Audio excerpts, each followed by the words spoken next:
Hello guys, welcome back to my YouTube channel. और आज इस वीडियो में हम बात करेंगे सीएस हिमांशु पांडे सर के बारे में, जो कि एक qualified company secretary and having 2.5 year of experience after having membership और 1 year of experience as a internship. So इनकी लाइफ के बारे में हम जानेंगे और after being a company secretary इनका क्या एक्सपीरियंस रहा है, इन सब की बातें इनसे पूछेंगे। So handing over to Himanshu Pande ji, आप अपने बारे में बताइए कि आपने अपनी लाइफ कहाँ से आफ्टर 12th आप कैसे थे और 12th के बाद सीएस आपने कैसे लिया और सीएस बनने के बाद अभी आपकी लाइफस्टाइल कैसी है। पहले तो क्या आपको कांग्रेचुलेट करना चाहूंगा आपके नए यूट्यूब चैनल के लिए। मुझे बहुत अच्छा लगा आपने एक यूट्यूब चैनल खोला है that is dedicated toward the professionalism और कैसे अपने करियर को फोकस करें, ये सब चीज़ें पे आप पॉडकास्ट करना चाहते हैं। बीइंग अ पर्सन जो स्मॉल टाउन से आया है और उसने फिर सीएस जर्नी परस्यू की, पहले तो मुझे पता ही नहीं था सीएस होता क्या है। मैंने फाउंडेशन ज्वाइन कर लिया, तब तक मुझे नहीं मालूम था कि सीएस होता क्या है। मैं जब लेक्चर में गया तब मुझे मालूम पड़ा ये सब्जेक्ट होते। तो हालांकि मिडिल क्लास फैमिली से बड़े भैया का रूल चलता है, उन्होंने बोला आप ये परस्यू कर लो, तो हमने वो परस्यू कर लिया। क्योंकि हमारे 12th पहले यही थिंकिंग था कि हम तो छोटे शहर से था, हमारा थिंकिंग तो यही था कि भाई गाड़ी लेंगे, मस्त कॉलेज में घूमेंगे, मजे करेंगे। लेकिन सारे हुआ उल्टा उल्टा इसलिए हुआ क्योंकि मैं तो सोचा था कि भाई अपने होम टाउन में रहूंगा, मस्त घूमूंगा, कॉलेज जाऊंगा, बीकॉम करूंगा, वही इरादा था। उसके बाद एमबीए करने का प्लान था, मेरा ये प्लान था आफ्टर। बट मेरे भैया जी मुंबई रह रहे थे, मैं बेसिकली दमन से हूँ, सिलवासा से। भैया क्या कर रहे हैं अभी? ये उन्होंने ही सीएमए यूके सीएमए उन्होंने किया है, प्लस उनके भैया सीएमए हैं और ये सीएस है, प्लस उन्होंने एमबीए किया है, तो उनका अलग प्रोफेशनल फील्ड रहा है और मेरा अलग रहा है। उनका बस यही था कि उन्होंने पूछा था तेरी थियरी अच्छी है तो ये परस्यू कर सकता है, उनका ये गाइडेंस था। और मुझे कुछ आइडिया नहीं था, बेसिकली मुझे तो बीकॉम ही करना था, मेरा वही आगे का प्लान था। बट भैया ने बोला तो भैया तो राम जी की बात कौन कैसे कर सकता है तो इसलिए हमने सीए के लिए ऑप्ट कर लिया। सीए के लिए मैं पर्सनली अवेयर नहीं था उसमें। मैं छोटे शहर में सीए तो बहुत कर ही रहे थे, हमारे शहर में सब सीए कर ही रहे थे, तो उसमें डराया गया था कि अकाउंट्स ये सब बहुत टफ रहता है, तो वो फील्ड से हम उसमें नहीं गए। हमें लगा कि सीएस बहुत ही इजी रहेगा उसके कंपैरेटिवली, लेकिन जब आए ऐसा नहीं था, मेरी गलत फहमी थी। मेन आने का रीजन बॉम्बे यही था कि मेरे घर वालों को लगता था कि मैं वहां पे बस घूमता रहता हूँ, फिरता रहता हूँ, आवारागर्दी करता रहता हूँ। तो था कि बाहर जाएगा, कुछ सीखेगा, तौर तरीके से रहेगा और अकेले लाइफस्टाइल जिएगा तो मालूम पड़ेगा कि how to control your money, budgets, और उसी में आप कैसे अपना पढ़ाई परस्यू करें। इसी के लिए मैं इधर मूव कर दिया। ज्यादा दूर नहीं था, मैं दादरा नगर हवेली यूनियन टेरिटरी है, नाम सुना होगा। अगर आपको पता होता कंपनी सेक्रेटरी कोर्स इतना डिफिकल्ट है जब आपने स्टार्ट किया था, तो क्या आप सीए को ऑप्ट करते या फिर सीएस को ऑप्ट करते? बिकॉज यू नो कि सीए भी इतना इक्विवेलेंट टफ है जितना आज सीएस है। फिर तो मैं इंजीनियरिंग करता 10 के बाद नहीं तो मैं बीकॉम करता। सच्ची में ऐसा कुछ प्लान नहीं था, क्योंकि आयुष मैंने आपको पहले 1-on-1 में बताया ही है कि मेरा एकेडमिक इतना अच्छा नहीं रहा था 12 तक, खासकर 10 तक। 6 तो मुझे लिटरली प्रमोट किया गया है विद ग्रेस मार्क। वो टाइम पे हमारे स्कूल में प्राइवेट स्कूल से था तो फेल नहीं करते थे, बट मुझे 7 मार्क्स से प्रमोट किया गया था। मैं 3 या 4 सब्जेक्ट में फेल हुआ था, ड्रॉप आउट नहीं मिला था। शायद पढ़ाई पे ध्यान नहीं देता था। ये नहीं बोलूंगा कि मैं वीक था या जो भी था, और मैं ये भी नहीं बोलूंगा कि हर बच्चा स्ट्रांग रहता है, शायद नहीं लगता किसी का दिमाग। मेरा भी वो टाइम पे दिमाग नहीं चला था। Actually what really happened with this guy is कि ये भी मेरी तरह मीडियोकर रहे हैं स्कूल में, हमेशा 50, 60, 70% इज द मैक्सिमम। 40 से स्टार्ट होकर 60 के बीच में हमारा पूरा 12th खत्म, एकेडमिक खत्म हो चुकी है। तो वहां से लेके फिर हमने सीएस को कैसा ऑप्ट किया वो सब अब बताइए कि आपने 12th तक तो एवरेज रहे हैं, आपने सीएस ऑप्ट कर लिया। अब सीएस ऑप्ट करने के बाद आपको रियलाइज भी होगा कि ये बहुत टफ है। अब जब टफ पता चल गया उसके बाद आपके रिएक्शन क्या रहे? टफ तो मुझे सबसे टफ मुझे तब लगा, अगर आपको पैटर्न याद रहेगा, हमारे टाइम पे एमसीक्यू पैटर्न था, तो एक दिन में 2 पेपर होते थे एमसीक्यू के। फाउंडेशन की बात हो रही है, जो सीएसईटी हो चुका है। हाँ, जो सीएसईटी हो गया, वो टाइम पे 2 पेपर रहते थे। तो एक ही दिन में अकाउंट्स का पेपर था और एक और सब्जेक्ट का पेपर था, मैं नाम भूल रहा हूँ सब्जेक्ट का। तो मैं लिटरली नेक्स्ट डे मॉर्निंग का पेपर था और मैं रात को एकदम ऐसा रोने जैसा हो गया था कि शिट यार, ये कैसे याद करूंगा, कुछ समझ में नहीं आ रहा है। और सारी चीजें मैक्सिमम वही थी जो हमने पढ़ी थी 12th तक, अकाउंट्स में वही थी। लॉ ये सब नया आया था, फाउंडेशन बहुत ही बेसिक था, बट उसी ने इतना ये करवा दिया था। एमसीक्यू पैटर्न था, शायद इसलिए थोड़ा कम घबरा रहा था, बट उसने ये रियलाइज कर दिया था कि नहीं, इसको रिस्पेक्ट, सीएस इजी नहीं होने वाला है, इजी नहीं होने वाला है। ट्रू। अच्छा ठीक है, यू नो कि सीएस फाउंडेशन जो होता है, सीएस फाउंडेशन और सीएस एग्जीक्यूटिव, ऐसा कहा जाता है कि सीएस फाउंडेशन इज द बच्चा and CS executive is the दादाजी इन सीएस कोर्स। ठीक है, तो आप सीएस फाउंडेशन आपको टफ नहीं, सीएस बच्चा नहीं, नाजायज बच्चा है। ओके, सीएस फाउंडेशन के बाद सीएस एग्जीक्यूटिव के लिए सीएस फाउंडेशन तो निकल गया, आपको सीएस फाउंडेशन में भी नहीं, सीएस फाउंडेशन में भी निकला तो सही। 400 मार्क्स का पेपर रहता था, मुझे याद है, मैं ये स्पेसिफिकली बोलना चाहूंगा कि 400 मार्क्स का पेपर था। तो उसमें से ऐसा था कि हमारे सर ने बोला कि एक क्लास में जहाँ पे मैं कोचिंग करता था, उन्होंने बोला कि किसी भी बच्चे का 264 तो आना ही चाहिए, क्योंकि मेरे क्लास में एक बच्चा था जिसका 264 के नीचे आया और वो पढ़ने में बिल्कुल अच्छा नहीं था, बट उसका भी 264 आ गया। तो उतना तो जिसका भी आना चाहिए, अगर जिसका नहीं आ रहा है उसको छोड़ देना चाहिए। और नसीब से मेरा 262 आया। 262 हाँ, नहीं आया। तो मैं तो घबरा गया कि मुझे करना चाहिए कि नहीं। और सर ने तो क्लियरली बोला था अगर फाउंडेशन आप फर्स्ट अटेम्प्ट में नहीं निकाल रहे हो तो आपको नहीं परस्यू करना चाहिए। बट इस पे मैं एक और चीज कहना चाहूंगा, मेरा एक फ्रेंड था जिसको फाउंडेशन में अटेम्प्ट आया था, बट उसने फिर एग्जीक्यूटिव मतलब करके एग्जीक्यूटिव भी क्लियर किया था। आगे मैं उससे कांटेक्ट में इतना नहीं रहा, बट किया था। तो ऐसा निराश होने की बात नहीं है, शायद कुछ वजह से आपका ना निकले फाउंडेशन। इजी बोलते हैं, बट फाउंडेशन आप अपने लिए स्ट्रांग रखो, ना कि एग्जाम पर्सपेक्टिव से आपको एग्जीक्यूटिव और फाइनल में। हाँ, और ऐसा कहा जाता है दोस्तों कि फाउंडेशन इज द नींव। एक घर की नींव जितनी ज्यादा इंपॉर्टेंट होती है, उसमें सीएस में फाउंडेशन उतना इंपॉर्टेंट होता है। अगर फाउंडेशन को आपने बहुत स्ट्रांगली किया, लाइक मेरे फाउंडेशन में अराउंड 8 to 9 आवर्स लगातार स्टडी करता था। बोलते थे कि बहुत ज्यादा इजी होता है तो उतनी मेहनत क्यों कर रहा है, पर मुझे पता था कि फाउंडेशन अगर मेरी स्ट्रांग रही तो एग्जीक्यूटिव में आराम से क्रैक कर लूंगा। एग्जीक्यूटिव मेरी एक बार निकली थी। दोस्तों इस बात पे मैं इंटरप्ट करना चाहूंगा कि जो मेन मेहनत रहती है फाउंडेशन में, पासिंग की नहीं रहती है, उसमें एक्स्ट्रा मार्क्स लाने की मेहनत रहती है। जैसे आपको 10-12 तक आपने पढ़ाई की तो 50-60 की मेहनत नहीं रहती, जो 60 से 90 या तो 80 से 90 की जितनी जो मेहनत रहती है वो उतनी शायद 1 to 50 की रहती है। मतलब आप 50 मार्क्स इजीली ला सकते हो, बट वो 10 मार्क्स की मेहनत जो रहती है, तो जो एक्स्ट्रा आप पढ़ाई करते हो उसकी मेहनत रहती है, वो आपको हेल्प करता है। जैसे आपको आपका रिजल्ट रहा है अच्छा फाउंडेशन में, आप ज्यादा अच्छे से गाइड कर पाओगे। प्लीज, ठीक है। So now foundation was over, अब एग्जीक्यूटिव की बात करते हैं। तो एग्जीक्यूटिव आपने एक अटेम्प्ट में क्लियर करा था, फिर उसमें अटेम्प्ट लगे थे आपके? अटेम्प्ट से तो पहले मैं ये कहना चाहूंगा कि आपने अपनी शुरुआत कैसे की है एग्जीक्यूटिव की बहुत इंपॉर्टेंट रखता है।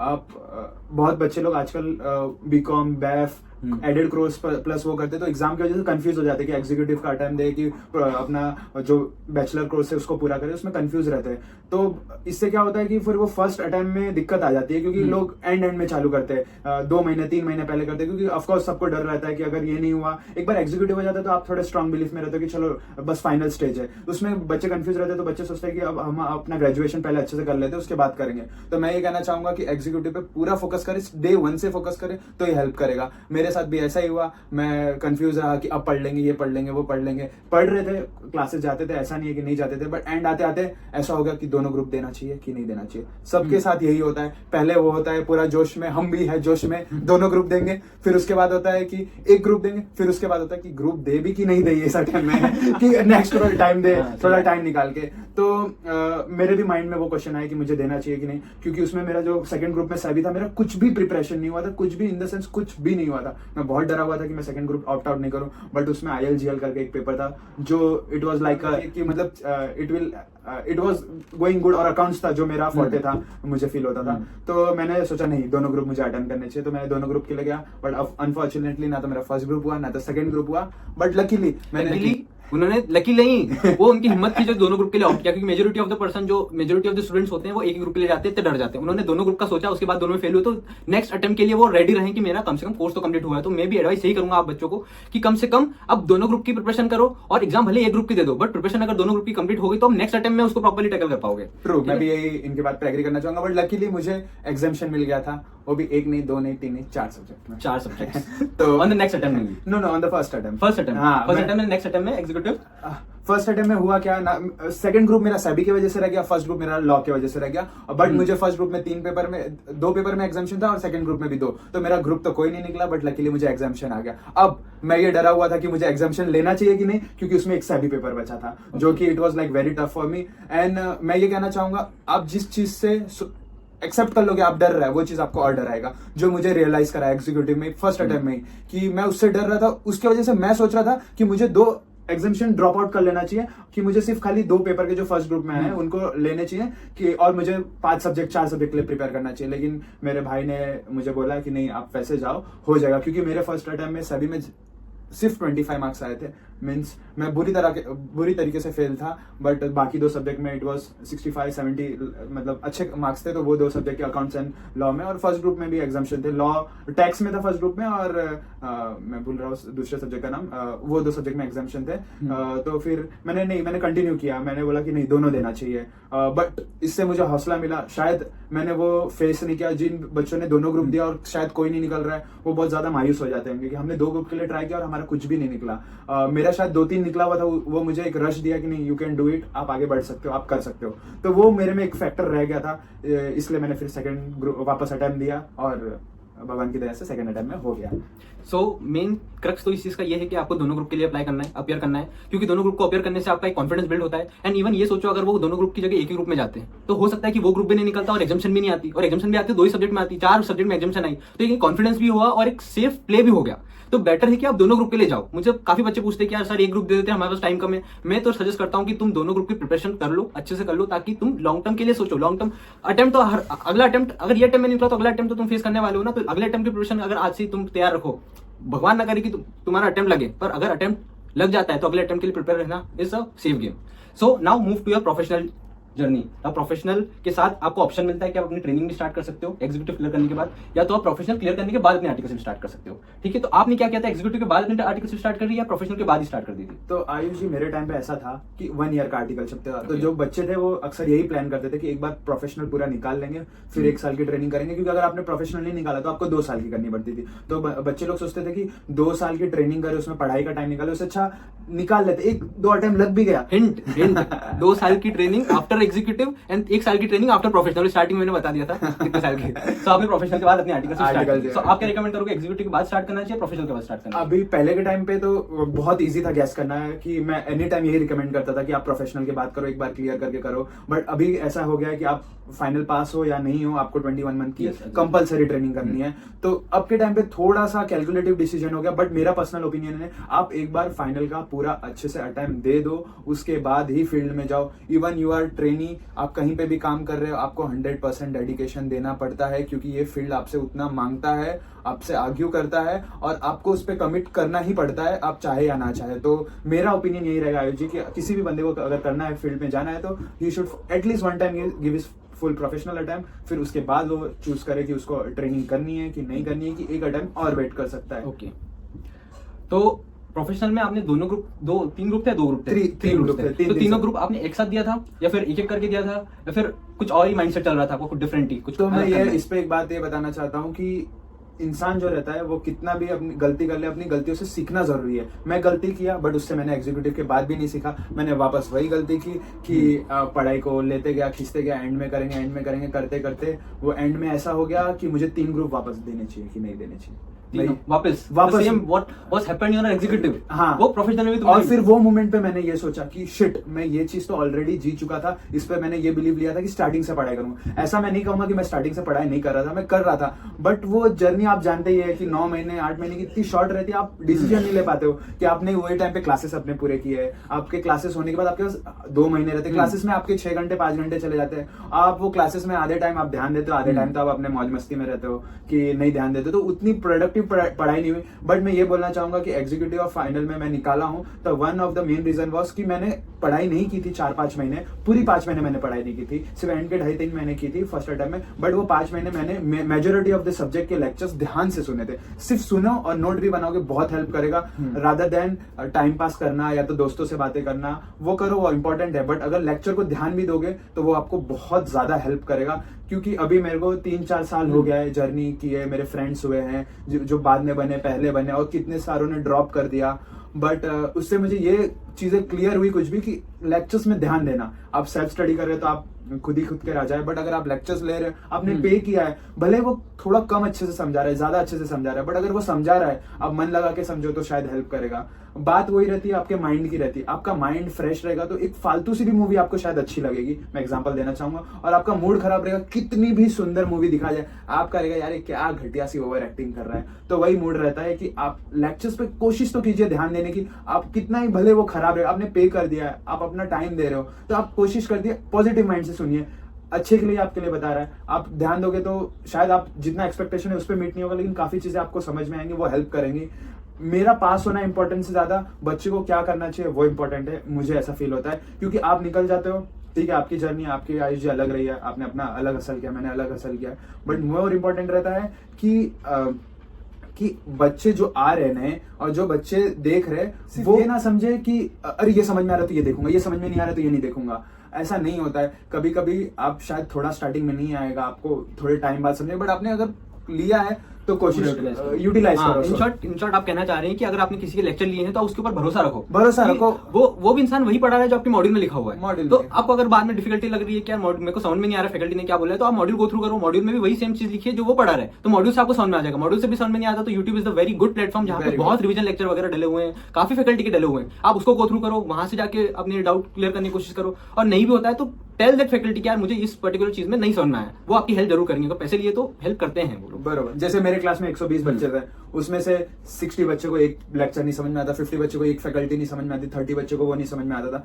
बट किसी ना किसी को तो समझ में भी आ रहा है। तो you should always be that part कि आपको समझ में आ रहा है, और आप ऑफकोर्स प्रोफेशनल फील्ड में आए हैं तो आपको ये तो करना ही रहेगा, आपको खुद का माइंड अप्लाई करना ही रहेगा। आप पूरा रिलाई नहीं हो सकते फैकल्टी पे। बहुत बच्चे आज के टाइम पे मैंने आयुषी देखा कि वो फैकल्टी पे रिलाई होते हैं कि ये अच्छा पढ़ाएगा तो मैं पढ़ूंगा। नहीं, ये बहुत ही रॉन्ग एग्जांपल है। एग्जैक्टली। आप faculty is just a medium जो आपको हेल्प करेगा to have a concept building, concept तो आपको ही बिल्ड करना है। अगर वो अच्छा रहे बुरा रहे आप उन पे नहीं थोप सकते, आपको अपने ऊपर रहकर करना रहेगा। ऐसा मैं फील करता है। चलो ओवर टू, हम थोड़ा कॉन्सेप्चुअल पे आ गए थे, बैक ठीक है। तो आपने फिर प्रोफेशनल जर्नी अपनी खत्म करी बहुत बेहतरीन तरीके से अपनी नहीं पूरी नहीं हुई खत्म नहीं, अटेम्प्ट लग गया था मुझे। अच्छा एक अटेम्प्ट इसमें भी लग गया अनफॉर्चुनेटली, जैसा एग्जीक्यूटिव में एक लगा, इसमें भी एक लगा, बट एग्जीक्यूटिव में मैं इतना ज्यादा ये था कि मैं ऐसा भगवान को मना था बस एक ग्रुप निकल जाए, क्योंकि मेरी इतनी कम प्रिपरेशन हुई थी। बट मैंने तीनों ग्रुप वापस ऑप्ट आउट किया, क्योंकि मुझे ऐसा फील हो रहा था, मैं अभी भी यही फील करता हूँ कि बच्चे लोग 2 ग्रुप पे जाते हैं या एक ग्रुप पे जाते हैं, तो वो एक ग्रुप जो बाकी रह जाता है वो आपका ये 6 महीना रुक जाता है, फिर नेक्स्ट अटेम्प्ट का 6 महीना रुक जाता है,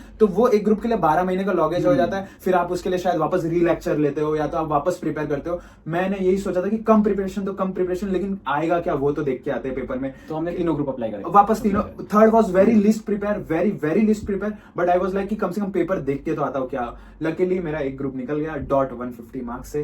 तो ये वही ग्रुप था जिसमें प्रिपरेशन अच्छी थी, या फिर ये वो ग्रुप था जिसकी प्रिपरेशन अच्छी नहीं थी पर निकल गया? नहीं, ये वही ग्रुप था जिसकी प्रिपरेशन मेरी ठीक थी। और मेरे साथ उल्टा हुआ था, जिसकी प्रिपरेशन अच्छी थी नहीं, बहुत बच्चे ऐसा बताते हैं जिनका रहता है नहीं प्रिपेयर किया तो भी अच्छा चला जाता है। वो was the second best thing कि मैं बताना चाहूंगा कि मैं भी यही सोचा कि आप कभी कभी सोच के जाओगे यार ये नहीं नेक्स्ट अटेम्प्ट, बट वो अटेम्प्ट में शायद वो पेपर इजी आ जाए या कुछ रहे, आपको ऑप्ट आउट करना चाहिए, वो ग्रुप देना चाहिए। In short you should appear for all the groups, executive and professional जितने भी है, you should at least, and in first attempt definitely you should give all the 3 group. You will have a idea and you will just look at the paper and you will be one step ahead to that student who are giving for the first time and they are looking to the paper. आपको कम से कम उतना तो मालूम है कि paper में क्या आ रहा है, कैसे आ रहा है, कि आपकी नर्वसनेस कैसी थी फर्स्ट अटेम्प्ट में, उसके अकॉर्डिंगली आप सेकंड में प्रिपेयर कर पाओगे।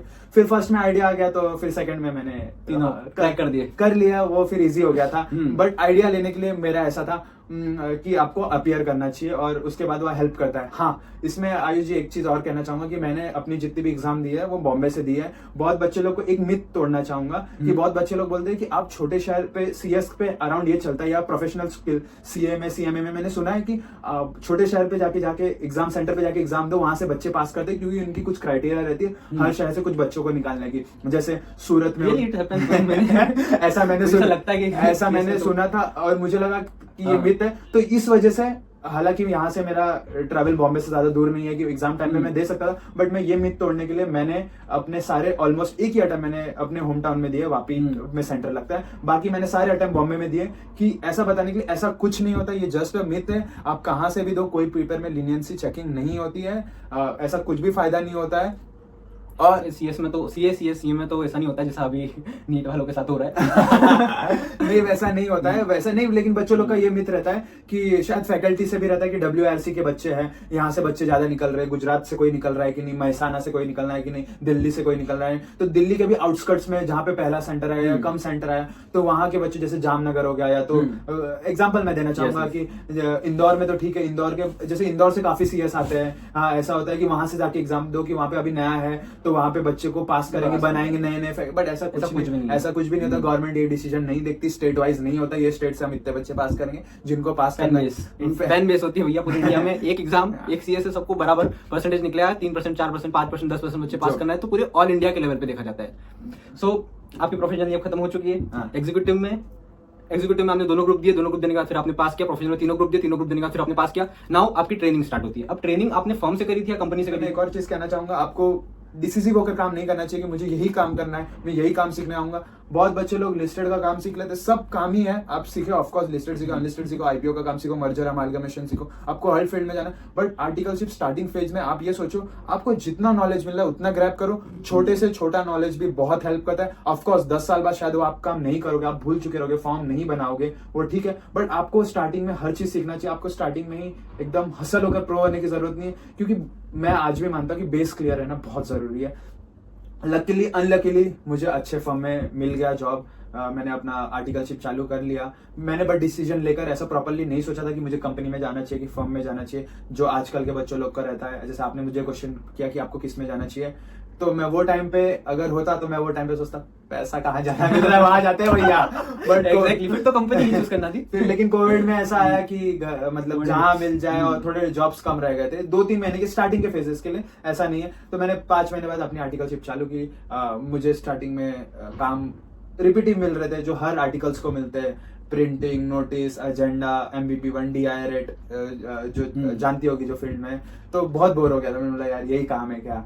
बट चौथा महीना होते होते, और मुझे रियलाइज नहीं हुआ, चौथा महीना होते होते मैं ये काम कर रहा हूँ, मैं ये काम कर रहा हूँ, मैं ये भी काम कर रहा हूँ, मैं ऐसा रियलाइज कर रहा था। क्यों? आपके ऊपर धीरे धीरे क्लाइंट दे दिए गए, आपके ऊपर धीरे धीरे रिस्पॉन्सिबिलिटी दे दी, आपके ऊपर धीरे धीरे क्लाइंट से बात करना, उनसे डील करना, असाइनमेंट्स दे दिया गया, छोटे छोटे असाइनमेंट दे दिया गया। तो वो ऐसा पाइलअप होते होते कि जब मैं 10वें महीने की ट्रेनिंग में आया, मैं सिंगली हैंडेडली 21 कंपनी के अराउंड कुछ मैं संभालता था। 21 कंपनी, सोचो एक स्टूडेंट जाता है बोले एक कंपनी में हैंडल करूंगा, मैं एक कंपनी को हैंडल करूंगा, उसमें कंपनी हैंडल करना। उसमें छोटी कंपनी भी थी, बड़ी कंपनी भी थी। हाँ, ऑफ कोर्स मेरे सीनियर थे, जहाँ पे भी मुझे गाइडेंस लगता था तो वो मुझे गाइड करते थे। बट मैंने धीरे धीरे वो सारी कंपनीज हैंडल करना चालू कर दिए। फिर अब ये डिसीजन आया, 12 महीना हो गए, आर्टिकलशिप खत्म हो गई, अब आपको यहाँ रुकना है, कहाँ जाना है, कंफ्यूज। मैनेजमेंट वाले रिस्पॉन्सिबिलिटी बढ़ाए जा रहे थे। मैं one of the rule for the firm और फॉर द कंपनी इज कि एम्प्लॉय टर्नओवर इतना ज्यादा हो गया बेसिकली इन फर्म, वो चाहते हैं कि जो ठीक ठाक बंदा रहेगा। मैं ये नहीं कहना चाहूंगा कि मैं स्मार्ट हूँ इसलिए रिटर्न कर लो, या वो स्मार्ट है उसको रिटर्न कर लो। फर्म्स चाहती है बंदे को रिटर्न करना, क्योंकि क्लाइंट के साथ आपका अंडरस्टैंडिंग होता है, आप क्लाइंट को पहचानने लगते हो, आप फ्रंट फेसिंग बन जाते हो। बार बार क्लाइंट जो पर्सन चेंज होता है ना, तो क्लाइंट भी समझता है कि इनका ऑफिस कैसा है, तो वो क्लाइंट, तो इसलिए फर्म्स चाहती है कि उनके जो एम्प्लॉयज है वो रिटेन हो, वो वही रुके। अगर आप हार्ड वर्क कर रहे हो तो आपको फर्म में रिटेन किया जाएगा। वैसे ही मेरे साथ भी हुआ कि मैं ठीक ठाक मेहनत करता था, मैंने कुछ भी हाँ, एक आयुष ये चीज पे मैं गौर करना चाहूंगा, 12 महीने की ट्रेनिंग हो गई थी, मैंने जीरो लिस्टेड का नॉलेज लिया। मुझे कुछ भी लिस्टेड का नहीं आता था, मैं अंगूठा छाप था लिस्टेड के फील्ड में, कि मैंने कुछ भी सीखा नहीं लिस्टेड का। बट जैसे ही मैंने आर्टिकलशिप कंप्लीट की, मेरा सेकंड थॉट ये था, शिट अब तो मैं अनलिस्टेड में रह गया, अब तो मेरे को जीवन में प्राइवेट कंपनी के ही काम करने पड़ेंगे, मुझे काम नहीं मिलेंगे। हालांकि शायद मैं थोड़ा सा गलत चला गया, थोड़ा सा लिस्टेड का सीख लेना चाहिए था, बट अपॉर्चुनिटीज आई नहीं, और मैंने भी उतना हसल किया कि नहीं कि मुझे ये सीखना चाहिए या वो सीखना चाहिए, तो मुझे काम नहीं मिला। बट लकीली मैंने अपना आर्टिकलशिप पूरा किया, उसके बाद मुझे थोड़े थोड़े करके काम आने लगे, असाइनमेंट ज्यादा आने लग गए, और थोड़े बहुत बेसिक एक्सपीरियंस हो गया जो जरूरी था। मैं इतना भूल चुका था कि LODR क्या होता है या क्या होता है, मैंने उस पर फोकस नहीं किया। But today I think you are doing with listed companies, और आप उसके LODR, ICDR सब कुछ प्रॉपर्ली हैंडल कर रहे हैं। तो आर्टिकलशिप में उन्होंने लिस्टेड नहीं किया है, बट अभी जॉब में लिस्टेड प्रॉपर्ली संभाल रहे हैं। तो इट इज लाइक कि आपको जो मिल रहा है आर्टिकलशिप में वो सारा काम करना है। उनको जितना मिला था उन्होंने सब किया, 21 कंपनीज को हैंडल किया। नाउ जॉब में वो लिस्टेड का काम कर रहे हैं, मना नहीं कर रहे कि मेरे को आर्टिकलशिप में मैंने लिस्टेड का काम नहीं किया तो मैं जॉब में नहीं कर पाऊंगा। आज वो प्रॉपर्ली मैं देख रहा हूँ, वो सारी लिस्टेड कंपनीज का कंप्लायंस देख रहे हैं और कर रहे हैं। सो फिर आगे की जर्नी आपको बताइए कि फिर आपने जॉब स्विच वगैरह क्या करा? फिर मैंने वहीं कंटिन्यू किया 1-1.5 साल अच्छे से। It was a very nice firm, अच्छा था, पे वाइज भी ठीक था, लोगों का कंसर्न यही रहता है पे, दो ही वजह से एक्सपीरियंस, सीखने कितना मिल रहा है स्टार्टिंग के फेज में, आप पे कैसे मिल, पे अच्छा था, सीखने को भी अच्छा मिल रहा था, अच्छे से मैंने ग्रैब किया। फिर मुझे ऑलमोस्ट 2.5 ईयर हो गया था। एक ऐसा होने लग गया कि कंफर्ट जोन आ गया, मैंने दुनिया देखी नहीं, मेरा उधर जॉब भी लग गया फटाफट। आर्टिकल्स में वैसे भी ज्यादा आपको हायर करते हो, पूछते नहीं, तो मुझे ऐसा हुआ कि मुझे एक वर्ल्ड को एक्सपीरियंस करना है, मुझे सीखना है, मुझे देखना है कि और जगह क्या कल्चर रहते हैं, भले ही वो फर्म रहे, कंपनी रहे, बट मुझे और कल्चर सीखने थे कि कैसे क्या कल्चर रहता है। तो फिर मैंने डिसीजन बनाया कि मुझे स्विच ओवर करना चाहिए। तो आपके फ्रेंड्स ने बताया था आपको, या फिर आपने खुद का डिसीजन था कि मुझे इस फॉर्म में जाना है, उस फॉर्म में जाना है, या फिर आपने रेफरेंस कैसे फिर स्विच करने का सोचा और कहाँ स्विच किया? मतलब फिर स्विच करने के लिए भी बहुत जगह अप्लाई करना रहता है, तो फिर अप्लाई के लिए अपनी पूरी प्रोसेस में जानना चाहते हैं। मैं इस पे एक और कहना चाहूंगा कि पहले तो स्विच जर्नी जो रहती है वही बहुत हार्ड रहती है, क्योंकि आपको यहाँ के काम Comfort भी zone से।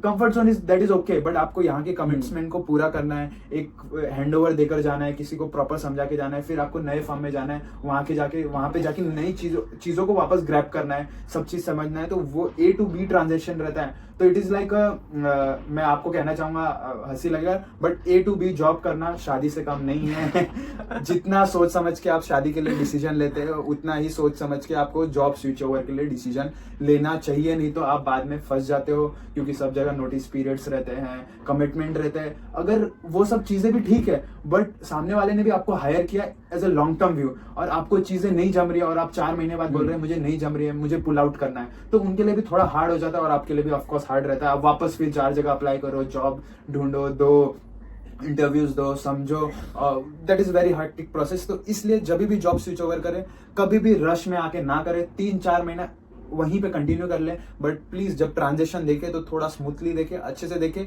आप क्या एक्सेप्ट कर सकते हो, क्या नहीं कर सकते हो, वो देख लें।